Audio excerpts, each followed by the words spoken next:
All right, thank you for joining us today for our pre-arrival webinar focusing on student life and getting involved as an international graduate student. We are so excited to have you with us, but first off, we want to congratulate you. So congratulations on your admittance to UC San Diego. We are so excited to start interacting with our new cohort of students. These webinars are a collaboration between our office, the International Services and Engagement Office, as otherwise known as ISEO, and the Division of Graduate Education and Postdoctoral Affairs, also known as GEPA. And so we work together closely to bring you these webinars, hoping to ease your transition as you start your chapter here. My name is Grace Fuller. I serve as the Manager of International Experience and Engagement at ISEO, and I'm joined by a couple of colleagues today, and I'll let them introduce themselves. Hi, everyone. Thanks so much for joining us. My name is Jessica Boyle. I use pronouns she, her, hers, and I'm an international student advisor here at the International Services and Engagement Office. Hello, everyone. I'm Ashley Cáceres, she, her. I'm the grad life intern with GEPA, but I'm also a graduate student. I'm a master's third year in the Latin American Studies program here at UCSD. Wonderful. So a couple housekeeping items before we begin. You are in listen only mode, which means you can hear us, but unfortunately we can't hear you. So the main way we'll interact together today is through the Q&A feature on your Zoom menu bar. If for some reason we don't get to your question today, you can always contact our office via icontact.ucsd.edu. And finally, we are recording. So you can view this webinar recording as well as all other webinar recordings at inewstudentwebinars.ucsd.edu. We do ask for about 1 week of turnaround time before when the webinar happens, and then it's posted to our website. But that's also a place that you can sign up for future webinars as well.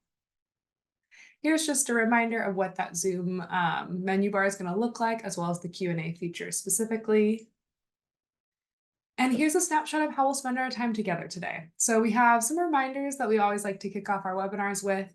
Then we'll hand it over to Ashley to talk a little bit about grad life and different programs through GEPA. We'll talk a little bit about ISEO programs and resources, what it looks like to join different communities here at UC San Diego, and then resources that tend to be of high interest for our international graduate students, including transportation, basic needs. And unfortunately, we won't have a student panel today. We've had some folks not able to join us, but we are excited to have Ashley here to be able to speak a little bit to the graduate student experience. Okay, so to begin with some reminders, please do remember to log into your applicant portal. You can see that URL listed here. And make sure to complete any items on your to-do list. So for some of you, that might include the statement of legal residence form, as well as other items.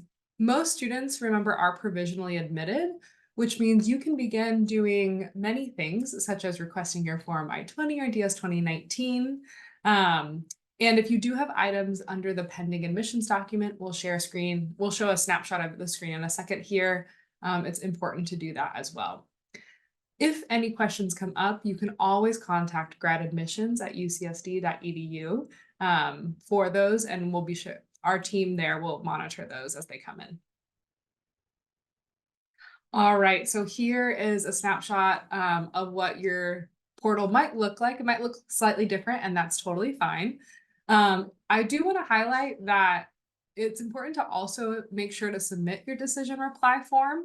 By submitting this form, I'm saying, yes, I am coming to UC San Diego. That will activate a number of things, including activating your account, making sure that you have your PID, your UCSD email, several different pieces that then you use to go do a number of other things on campus, such as log into iPortal and things like that.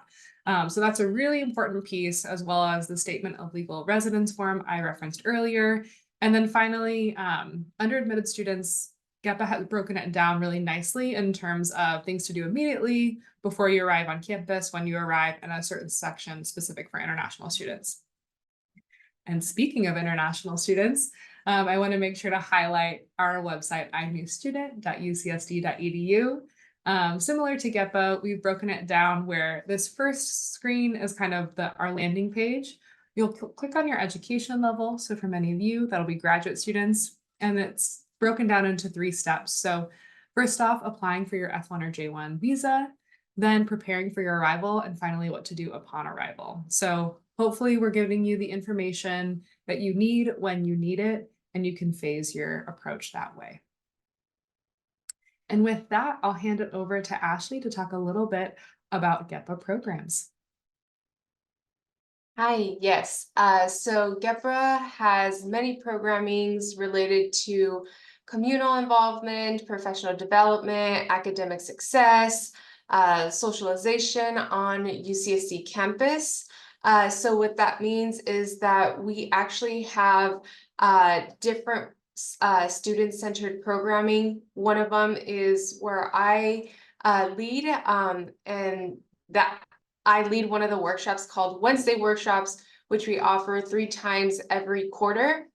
And in these workshops, we center on academic success, professional development, and that could look like maybe we'll do a professional headshot to give students those opportunities to have that headshot in case you need it, either for your LinkedIn profile or maybe you're going to a conference. So just different elements of professionalization as a graduate student, but also as we move towards whatever our career goals are. We do all that in the Wednesday workshops, but there's also, the communal and social aspect to it as well, where I'll collaborate with different community and cultural centers, which we'll talk more about that later today. And we'll show different types of communities on campus and how to be involved, not only with that community, but with that center as well, for a physical space for graduate students at UCSD.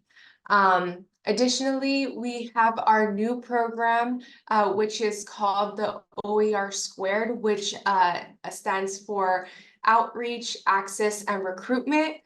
So what this is, this program is where a graduate student will be housed in one of the cultural community and schools. And this individual or a group of students hosts different events catered to that community or catered to that school.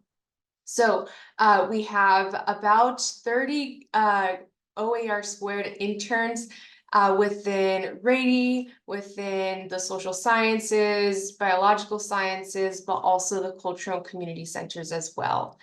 Another way to get to reach a wide range of graduate students is there's a graduate newsletter that's sent out every week of the quarter, updating and connecting students with different resources such as scholarships, opportunities for employment, communal events, health and well-being, and additionally, different types of GEPA updates. So to let you know of what GEPA in their office is doing, one of them being their student hours, where you'll get to able to be with the Dean Antony of GEPA education, of GEPA, as well as GEPA leadership. So that's just a small chunk of different types of programming that is housed within GEPA. And yeah, I think it's the next. Yes. Wonderful. Thank you, Ashley. You'll hear from Ashley more later as she talks about some of those different communities. But I'm going to take a moment to talk a little bit about resources and programs at ISEO, or the International Services and Engagement Office. Now, if you've joined us before, you probably have heard me talk about our programs. So those are our signature programs that come out of our office. I'm going to take a little bit more time to kind of talk through each one of these that you'll see here. So our global coffee hour happens once a month, and it's a time that we gather our international community. We are so lucky to rank top 10 in terms of US universities hosting international students. We have about 8,000 currently enrolled international students at UC San Diego. We also serve our international faculty and scholars. So over 2,000 faculty and scholars as well as over 600 of their dependents, so spouses, kids, etc. So it really is an international community here, and we love to be able to really get to know you. So many of you we support and interact with, either issuing visa documents or work authorizations, but we also cherish the opportunity to know you and who you are. And so Global Coffee Hour is once a month during the year where we can do just that. English in Action is our English conversation program. So it's where we match a native English speaker with a student who is wanting to practice their English conversation skills. They'll excuse me, they'll meet weekly through the academic year. Triton Trekkers is our collaboration with Outback Adventures here on campus, and we set up trips to explore our beautiful backyard of San Diego. So that might be snorkeling La Jolla Cove, it could be kayaking Coronado Island, it could be hiking, it could be rock climbing. Really, there's so many different trips that Outback Adventures offers, and we partner with them to subsidize these trips and offer a discount specifically for our international students and scholars. ISAC stands for our International Student Advisory Council. This is a leadership council where we meet monthly with different students across campus about the international student experience. So this is very much student driven. It's a student advocacy effort. And it's been a great way to kind of understand what is impacting our international students and what are ways we can partner with them to improve that experience. iTable, excuse me. iTable is our basic needs program. So we understand that many students may not qualify for federal or state funding, such as CalFresh.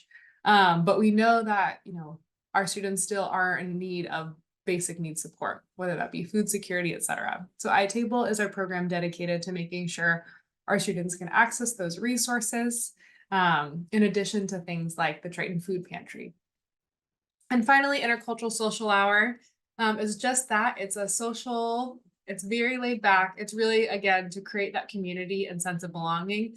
It also occurs monthly in the afternoons. Thank you, Jessica. So you can learn more about each one of those programs at iprograms.ucsd.edu. And then iEvents is our live calendar. So this is populated throughout the year by our office, but also by our campus partners. And it focuses on any events that are for international students or scholars, or perhaps a global engagement opportunity. So you'll see some of our student orgs posting on here and some of our campus partners and fellow offices posting on here as well. Okay, one second. Whew, I'm excited. I don't usually get to do all this talking. Okay, so our Globally Engaged Tritons co-curricular program. So it's often referred to as the GET CCR, but it's essentially a way for you to earn credit for being involved here at UC San Diego. So if you're not familiar with what your CCR is, it's essentially the complement to your academic transcript. So your transcript is validated by UC San Diego, and it demonstrates all of the courses you took while you were a student here. Your CCR demonstrates all of the activities you engaged in while you were also a student. So your transcript is for curricular learning, and the CCR is for co-curricular learning, because UC San Diego recognizes that learning takes place both inside and outside the classroom. So in the same way that you can have many courses listed on your transcript, you can have many activities listed on your CCR. One of those activities can be the Globally Engaged Tritons activity. So again, this is for activities that feature global engagement in some capacity. And many of our events on the iEvents calendar count towards Get CCR credit. So if you earn 30 hours over the course of an academic year, you can list Globally Engaged Tritons on your CCR. Encourage you to look more into this opportunity by visiting getccr.ucsd.edu. All right, and then we have our Grad Pals program. So I know I've talked about this before, but because we've received so much incredible feedback about this program that I want to highlight it again. So our Grad Pal program matches incoming international graduate students with current international students. It's coordinated by our graduate programs intern, Sai, and he does a great job matching folks. I will note that in the spring is when we are recruiting more mentors and mentees, as well as the matching process. And then you can expect to get matched and then be in communication over the summer. So we are in our recruiting time, and we're really excited to be able to have a peer mentor. We know that that is a huge resource as students transition to UC San Diego. Another resource that students have found really helpful is our Surf Check Guide.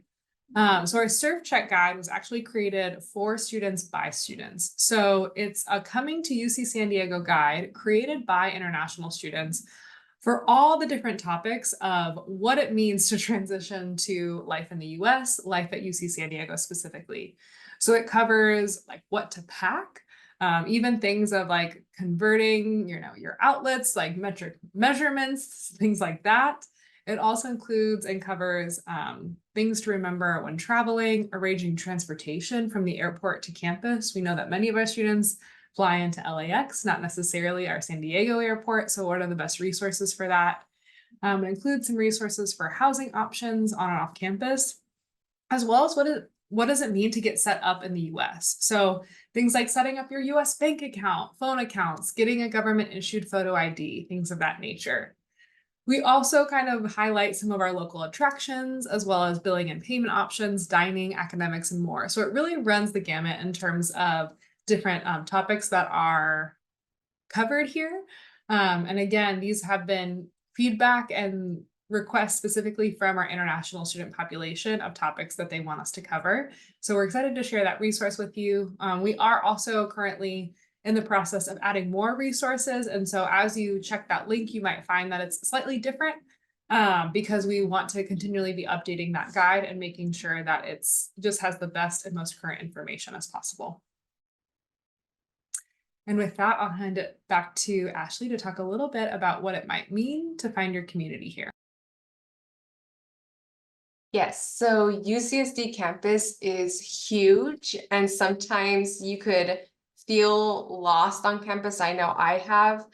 And something that has rooted me in finding community or just others, specifically other grad students, are the cultural and community centers on campus. So that's the Black Resource Center, Apimera, Women's Center, Raza Resource Centro, the LGBT Resource Center, Intertribal Resource Center, Cross Cultural Center. So we have all these centers. And like I mentioned in the beginning, the OER Squared graduate intern program just started last year, and now there's at least one graduate intern in each of these cultural centers, and their job is to host graduate specific events on campus and maybe even off campus. There's been some field trips in the picture down below, right-hand side. The Intertribal Resource Center had a graduate field trip to the San Diego Zoo. So there's different types of events, in different genres like academic, social, communal, professional development that are all represented in some of the pictures here. So like I said, the Intertribal Resource Center had a community field trip where they went to the San Diego Zoo. The top right is the Black Resource Center had a professional development workshop where they gained skills in networking and as well as professional headshots. On the left-hand side, the top corner, the Women's Center hosted a Lunar New Year celebration. And they also hosted a yoga mindfulness event within their center. So this is just a glimpse of the different types of ways to find community as a graduate student with other graduate students, whether you hold and share the same identities, experiences, or even differences. This is a great way to show up and be in community. And then the next way to get involved in a more professional, academic, but also advocating for the graduate experience on campus is through the GPSA, which stands for the Graduate and Professional Student Association. So this is typically an org. The graduate student org, the primary one. And some of the missions and goals that GPSA has is to advocate for the rights and interests for all graduate students, both academic and non-academic, as well as voice any concerns to make sure that grad students feel supported and are supported on campus, whether it's in their program or whether it's, working in some sort of lab or, just all aspects of supporting graduate students, whether that be, physically on the space or let's say in a classroom or lab. And so some of the support systems that GPSA has, funding. So if you're part of another graduate student org and you need more funding for, let's say, an event, you want to go camping for your org, GPSA has allocated funds where they could fund you if you need more financial support to fund different types of programming and events for your group. Advocacy. So if something's coming up, let's say you're working in a lab and something comes up, voice it to GPSA so they could bring it to the attention and make sure everyone's protected, but also this it doesn't continue for other graduate students as well. I'm speaking very generally because there's just different types of advocacy and what that looks like. Events, GPSA has many events throughout the quarter. One of them being career night, which develops their professional skills. And that, again, those nights have different themes, special guests. Sometimes they'll bring people from industry to talk and network with different graduate students. So just looks very different. Right now, we're in Graduate and Professional Student Appreciation Week. So there's different events every day for this week. And if you'd like to see what type of, programming and outreach that GPSA does, you could follow them on their Instagram at UCSD GPSA. Another means of support is that they have travel grants. So travel grants are, let's say, for conference or research that you want to do or want to pursue. So they'll have applications open every quarter for you to apply for travel grants if you need funds to go support your research or support yourself when you present at a conference. And then lastly, there are GPSA awards. So the awards highlight different types of initiatives, collaborations, leadership that graduate students are doing on UCSD and even in the larger San Diego and even larger areas. So you also gain that recognition of the different types of initiatives that you personally are taking. So GPSA likes to highlight what other grad students are doing on campus and off. Okay, awesome. So the next one, as I mentioned, there are graduate organizations, student orgs outside of GPSA. So these ones, the graduate student orgs, they have different themes or different types of focuses that whatever graduate students want to build a community and receive institutional support, you could create student org. So if you see one list, if you don't see any org that interests you, you could create one. But some of the existing student orgs encompass different types of themes and elements, either identity, social, or research-based. Some examples are a salsa graduate student org, identity-based graduate student orgs to find your immediate, identity community and just support each other in that way. There's pre-law students or current law student grad orgs, as well as video gaming student orgs. Like I said, you could make an org whatever you'd like it to be if it's not already existing. I know there's a Costco student org, which is a big like department store, and a lot of grad students love that org, and sometimes they could cross-pollinate. So you can join an org if it's typically undergrad. So there's no, the types of categories of student orgs are exclusive. You can join one that is graduate specific or even undergrad, depending on your interest. And yeah, like I said, there's a ton of student orgs. Right now, there's 584 registered orgs within UCSD with tons of categories, up to 20. And again, diversity, everyone's included, whether it's an undergrad org, graduate org, you could be a part of it. Everyone's welcome in the student orgs. It's a way to build that community on campus. So again, the student orgs are a great place to get started, whether you want to focus professionally, socially, academically, or just, foster your interests and hobbies on campus.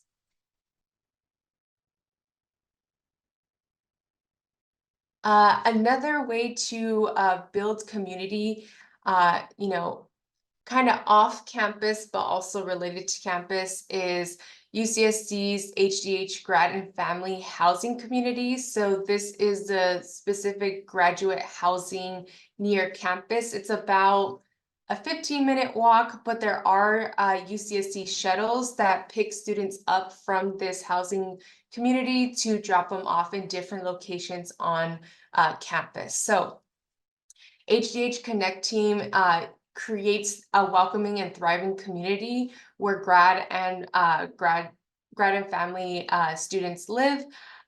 They do this through different types of monthly programming and events that happen on this physical location. And they also handle student conduct as well as assessment initiatives to gather student residents' feedback of what you would like to see in your community so they could create it. What's an upcoming big event that HDH does annually is a block party, a spring block party. So that's happening next month, and up to 1,000 of the residents show up, and there's food, dance, there's different tabling opportunities, activities, games. It's a huge block party. And this is an annual event that happens during May, typically. So HDH also fosters that sense of community through events and programming that happen on a monthly and sometimes weekly basis. And they also send out a newsletter to the residents that goes out weekly too. And then UCSD has various volunteer opportunities, whether that's hosted by UCSD or other local different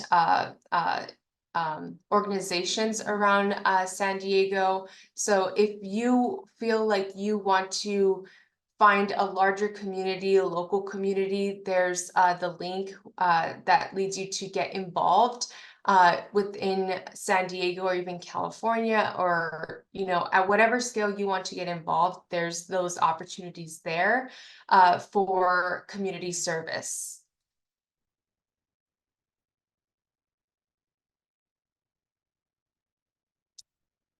All right, thank you, Ashley. So one of the requests that we have received from our students is to highlight transportation and what transportation looks like at UC San Diego and largely in San Diego. We understand that public transport and transit will most likely look very different than maybe your home country or your home context. So this is a little preview into what you might expect. So there are three main types of transportation that you will likely utilize as a student. This includes UC San Diego shuttles that are seen here with our blue and gold, as well as MTS buses. That stands for our Metropolitan Transit System, and then the MTS trolley. So MTS, the San Diego Metropolitan Transit System, operates both shuttles, buses, and trolley. And I'll go into a little bit more detail about each one. So first off, to start off with the UC San Diego shuttles, is also referred to as Triton Transit. And this is operated by UCSD Transportation. Jessica very helpfully just put that link in the chat. And it offers free on and off campus services. So these shuttles operate on a fixed route service between certain designated campus shuttle stops. And you can see these campus shuttle stops by visiting, thank you, Jessica, the link in the chat. So as an alternative, public buses or MTS buses are operated again by the San Diego Metropolitan Transit System. MTS offers almost 100 different bus routes, and you can refer to this link in the chat for the MTS bus schedules, rapid routes, and more. And then finally, the trolley is also operated by MTS. In San Diego, we have 3 main trolley lines, but most students will utilize the UCSD Blue trolley line. It's free for UCSD students, and it opened relatively recently in November of 2021. And there's the trolley. You can learn more about the trolley in the chat. Now, finally, the Triton U Pass. So right on the bottom of your screen, the bottom right, you can see the Triton U Pass is a program offered to UC San Diego students that grants unlimited access to regional MTS mass transit for both buses and trolleys during the fall, winter, and spring academic quarters. So you can learn more here at Triton U Pass for students. And then finally, UC San Diego has also partnered with Lyft, and that's a common rideshare service here in the US, to offer special promotions to all UCSD users.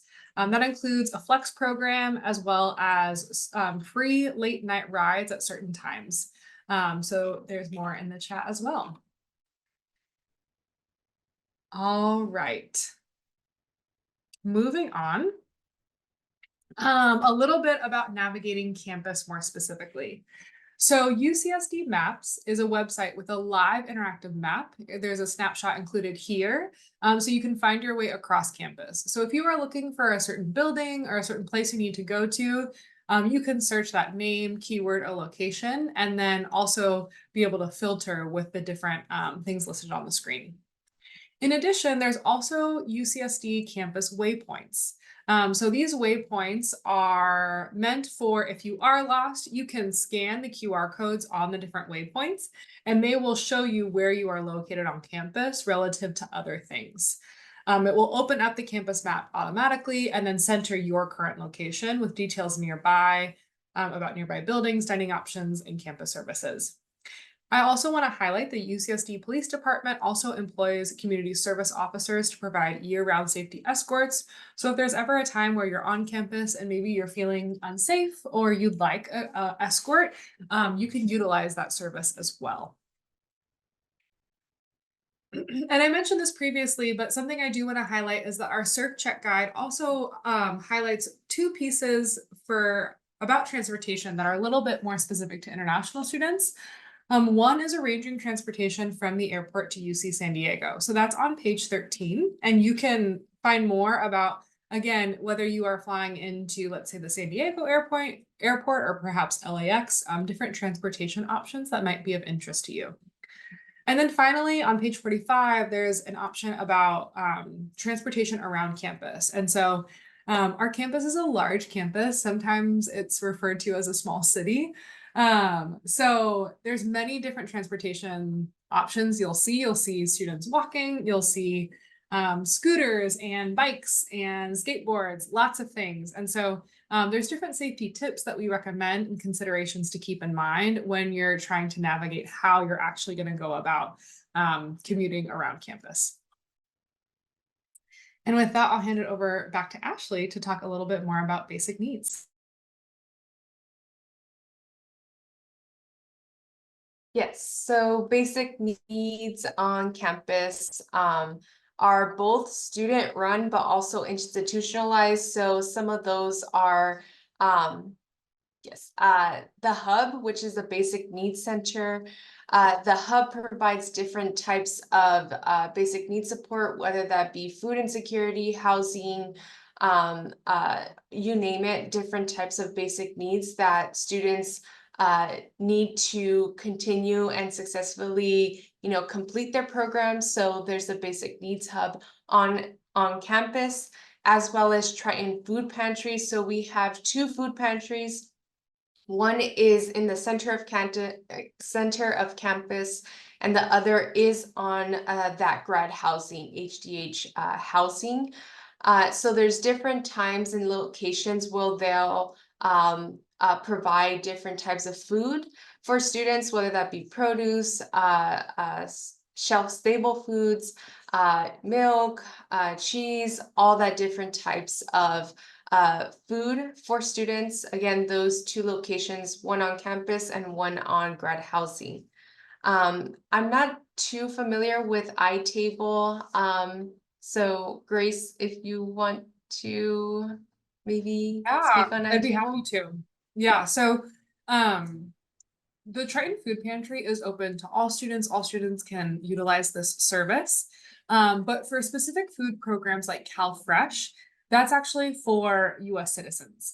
So because it's a federally funded program, so as a complement to something like CalFresh, which is a food security program, we have iTable. So iTable is meant specifically for international students, and it is meant for short-term emergency needs.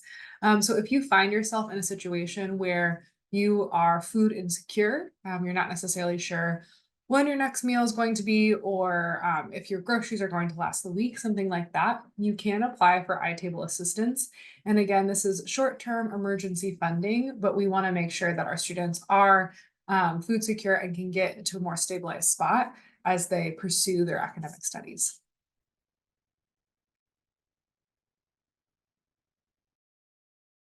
Awesome.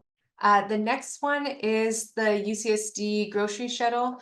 So this runs on the weekends, and this goes to different types of larger grocery stores that are sometimes culturally specific. Maybe there's something near, we have a main grocery store nearby campus, and that's Ralph's, but maybe Ralph's doesn't carry something that you need for either your diet or your preference of, food options. So this is where the grocery shuttle will go to larger grocery and diverse grocery stores around the San Diego area.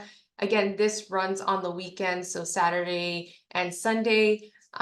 It's really convenient. Sometimes these larger stores are nearby larger shopping areas. So you could do not only your grocery shopping, but also maybe you need to, get more things for just your daily area, like cleaning supplies and all of that. So there's a UCSD grocery shuttle. The next one is a graduate student CSA program. And what this is there's different opportunities for you to get like a food box on campus at the Triton Pantry at a reduced rate or free. And this is on an application basis. So if you're approved, you'll either be offered a reduced rate of a produce box or a free produce box. So, and this is only for graduate students. So this is also convenient if you're looking for more produce and just more food options for your well-being. And then next is the Food Recovering Network. So this was started from a student movement and aimed to fight food waste and feed UCSD students. And it was established in early 2010 by different UCSD students at the time. And so the Food Recovery Network is, it gets food from different areas on UCSD and larger San Diego area. And instead of throwing that food away, sometimes like at grocery stores, they'll collect it and then they'll provide it for different students to use. So it's not being wasteful of food that is most likely good. It's just, you know, had its time on the grocery shelf, and because of corporations has to be, you know, thrown. So this is a way to reduce that food waste, but also provide food for students and professionals at UCSD. The next one is the Rogers Community Garden, where UCSD students grow organic food and feed students with these different types of produce options. And then they provided 2 different campus student orgs, or maybe the food pantry. So it's another mutual aid based for students or by students for students. Another space on campus is the Shea Cafe, where they center on vegan, vegetarian options and prepare meals to distribute for UCSD and the community. So the Shea Cafe is another hub base for that food security and connection to basic needs. The next one is the department and campus level organizing. So out of the GSR and ASE unions, last year fighting for a better working place on UCSD and within labs, another movement came out of this, you know, activism and justice.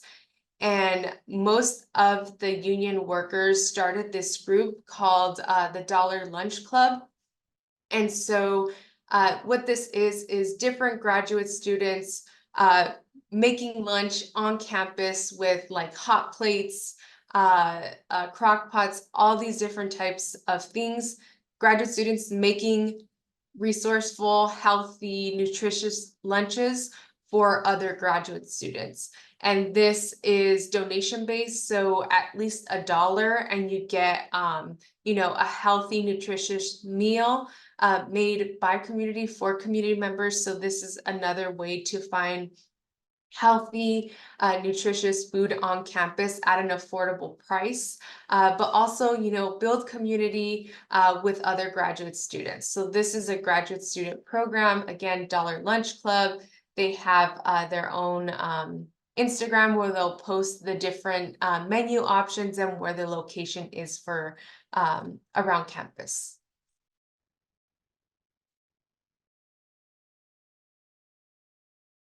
All right, so now we'll highlight just some last additional resources before we move into our open question and answer.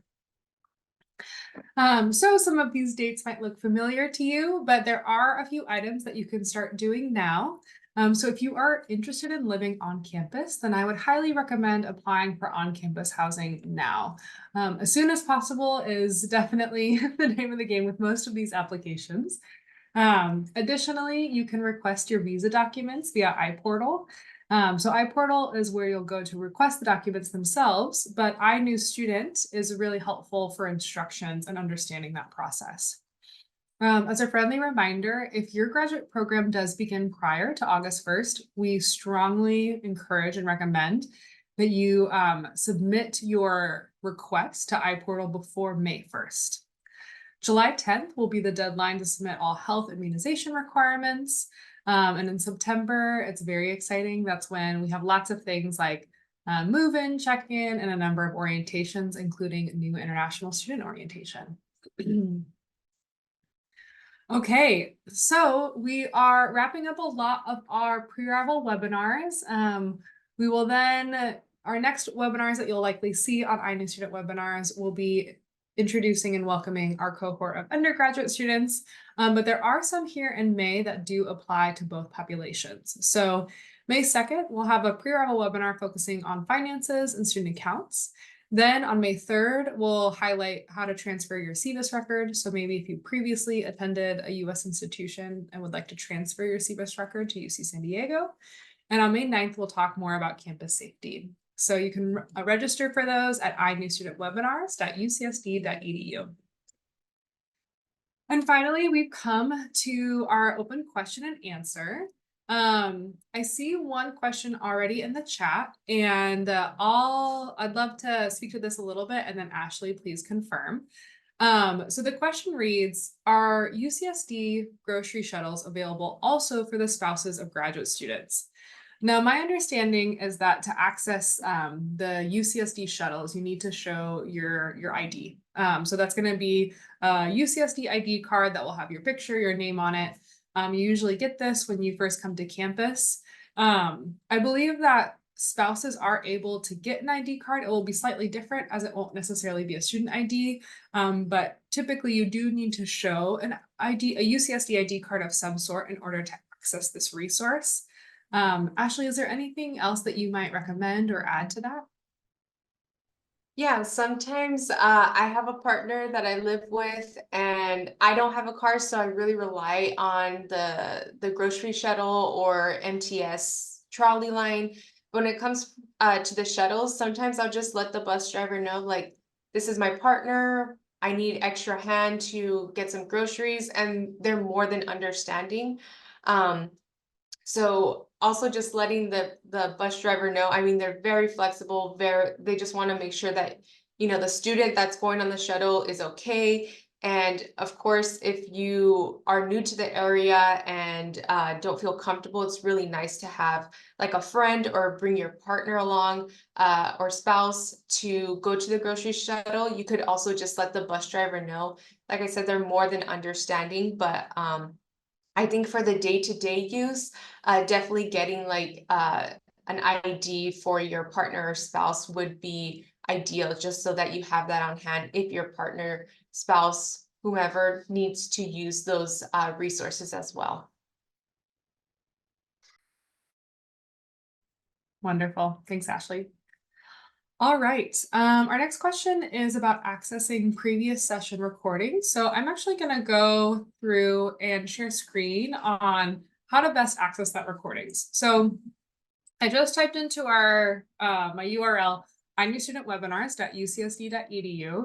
That's going to take you to a page that looks like this. Ashley and Jessica, would you all just confirm that you can now see my web browser instead of the slide deck?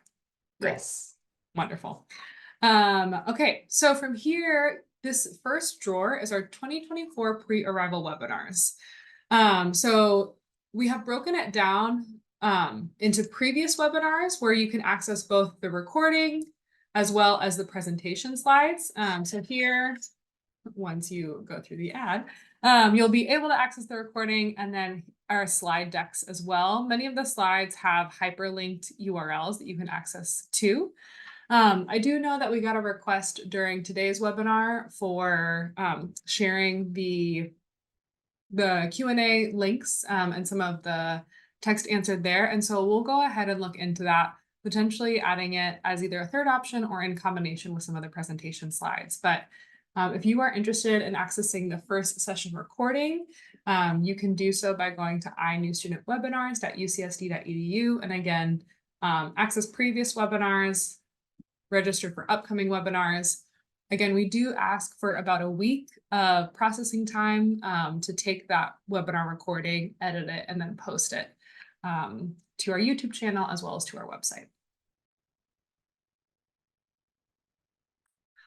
Okay, Ashley, I'm hoping you might be able to speak a little bit more to this, but can you please tell us more about the Triton Food Pantry, how the point system works, and if there are any do's or don'ts?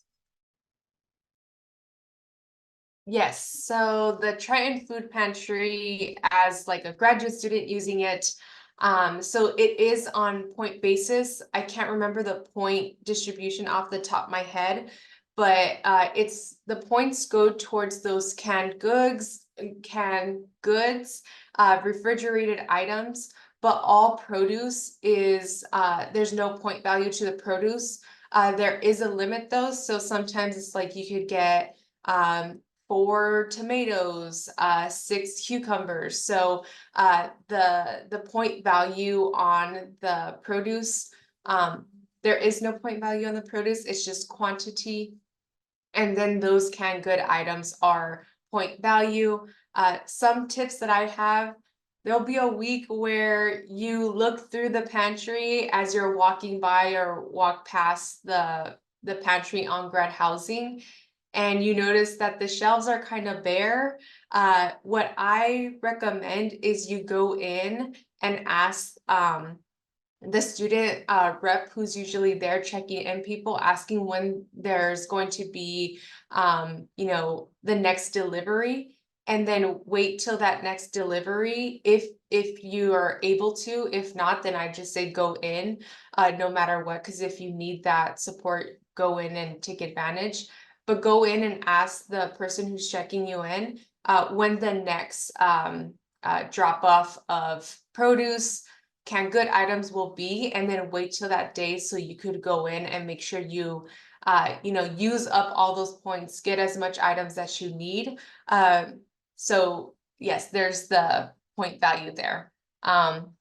So that's one of my tips. Just ask if the food pantry looks a little bare, ask when the next shipment will be, and then go that day or even that next day after the shipment. Wonderful. Thank you, Ashley. Our next question is asking about information for off-campus housing. So I would highly recommend you watch our webinar recording from March 21st, where it talks about graduate student housing. That goes into a lot of detail, both for on-campus housing options as well as off-campus housing options. So as you can see from our slide deck here, this first section does focus on campus. However, right around slide 26 is where we go into more detail about things to consider for off-campus housing search. So it lists our off-campus housing website, some educational campaigns from the Basic Needs Center that supports our off-campus housing students as well, various housing resources, public search platforms, tips. Again, lots of resources. We also have community partners that highlight the housing search specifically for international students, including Room Chaser and Hugs. So there's a lot of resources here. Again, the recording as well as the slide deck is available at inewstudentwebinars.ucsd.edu.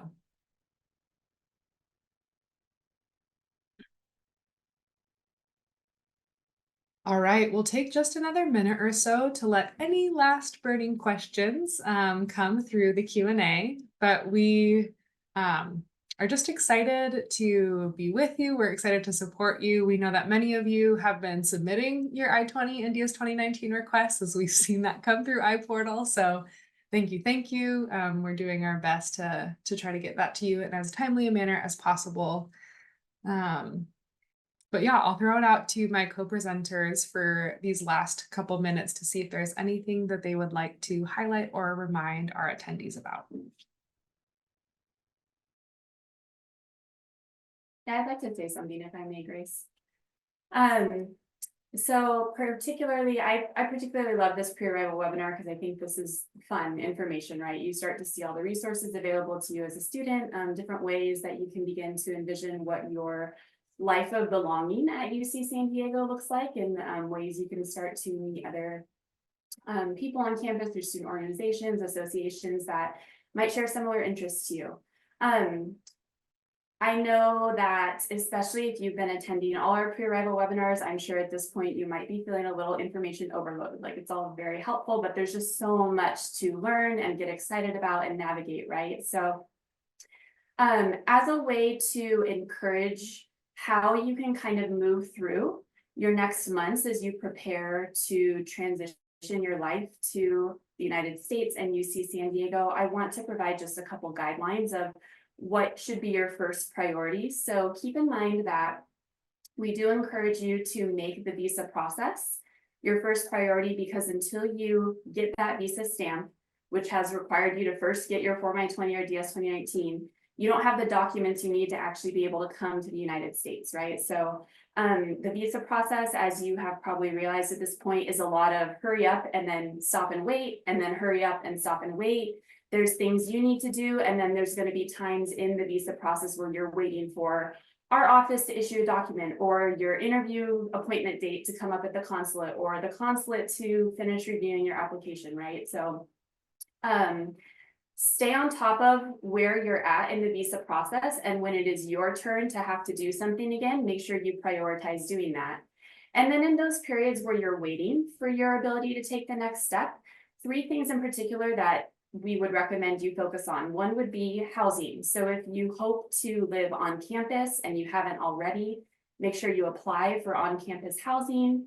If you are thinking to live off campus, use that time to begin researching your off-campus housing options. There's a lot to know about living off campus. So as Grace mentioned, please do check out that pre-arrival webinar. In addition to housing, what you can do is work on your health and immunization requirements.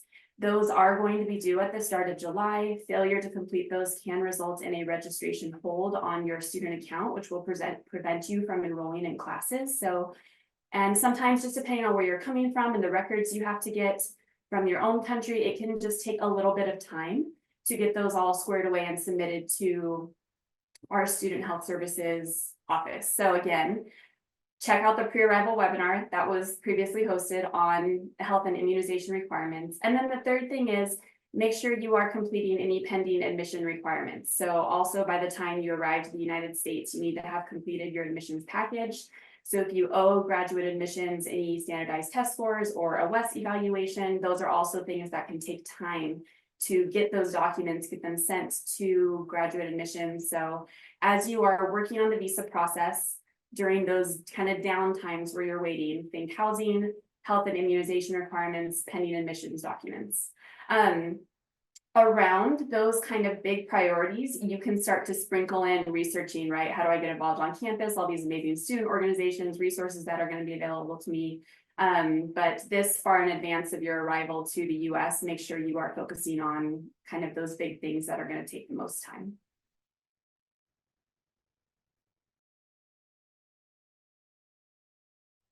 Excellent advice. I echo wholeheartedly all of the words of encouragement that were shared. All right. Well, we haven't had any new questions come through the Q&A.